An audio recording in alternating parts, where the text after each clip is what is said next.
And normally, on these picnic sites, you meet nobody. But there was two hikers coming towards us, and the Queen would always stop and say hello. And it was two Americans on a walking holiday. And it was clear from the moment that we first stopped, they hadn't recognised the Queen, which is fine.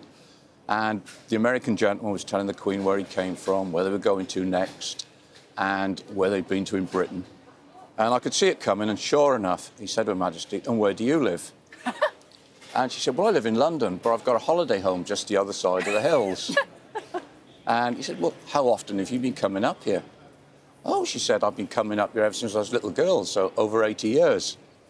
And you could see the clogs thinking. He said, "Well, if you've been coming up here for 80 years, you must have met the Queen." I love And as it. quick as a flash says, "Well, I haven't, but Dick here meets her regularly."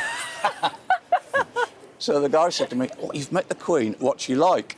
And because I was with her a long time and I knew I could pull a leg, I said, "Oh, she can be very cantankerous at times, but she's got a lovely sense of humour." Anyway, the next thing I knew, this guy comes around, put his arm around my shoulder, and before I could see what was happening, he gets his camera, gives it to the Queen, and says, "Can you take a picture of the two of us?"